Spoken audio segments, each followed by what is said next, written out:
এই নাও খাবারটা খেয়ে নাও। ধন্যবাদ সাহেব, ভগবান আপনার মঙ্গল করুক। মা, এটা পূজা করা লাগছে না? আরে ইন্দ্র, তোর কি মাথা খারাপ হয়ে গেছে? পূজা পূজা এখানে কোত্থেকে আসবে? আমি তো তোকে আগেই বলেছিলাম ও কারোর সাথে পালিয়ে গেছে। আর কারোর সাথে কারোর গলা মিলে যেতেই পারে। এখন চ, দেরি হয়ে যাচ্ছে। না মা, আমার একদমই ভুল হচ্ছে না। আমি এই গলা 1000 জনের মধ্যে হলেও চিনতে পারবো। তুমি 1 মিনিট দাঁড়াও। পূজা? মা, ও সত্যি পূজা। কিন্তু পূজা বিধবার পোশাক পরে এভাবে এখানে কেন? না বাবু, তুই এটা ভুল দেখছিস। আসলে তুই পূজাকে এমন ভাবে ভালোবেসেছিস যে সব মেয়ের মধ্যে তুই পূজাকে দেখছিস। মা, এসব কি বলছো তুমি? এবার অন্তত থামো।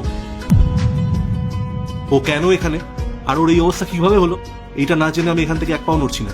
তুমি আমার সাথে চলো। আমার কোনো প্রয়োজন নেই, আমি যাব না। আর আমি তোকেও যেতে দেব না। ও একটা বিধবা মেয়ে, আর ওর সাথে কথা বলা মানে আমাদের নিজেদের সম্মান নষ্ট করা। তুই মন্দিরে চল। ঠিক আছে মা, তোমাকে যেতে হবে না, আমি যাচ্ছি। কারণ ও সত্যিটা কি আমাকে জানতেই হবে। আচ্ছা শুনুন, হ্যাঁ বলুন। আমি আসলে জানতে চাইছিলাম তুমি এখানে এভাবে বসে আছো কেন? তোমার বাড়ি ঘর নেই? না সাহেব, আমার কোনো ঘর বাড়ি নেই। ঘর বাড়ি থাকলে কি আর এইভাবে রাস্তায় দিন কাটাতাম বলুন? ঘর বাড়ি নেই মানে? তোমাকে তো দেখে মনে হচ্ছে তোমার বিয়ে হয়েছিল। আমি কি জানতে পারি তোমার স্বামীর কি হয়েছিল? যদি তুমি সবটা খুলে বলতে পারো তাহলে হয়তো আমি তোমার যদি সাহায্য করতে পারি। সাহেব, আমার না একটা সাজানো গোছানো সংসার ছিল, কিন্তু সেই সংসার থেকে আমাকে ঘাট ধাক্কা দিয়ে বের করে দেওয়া হয়েছে।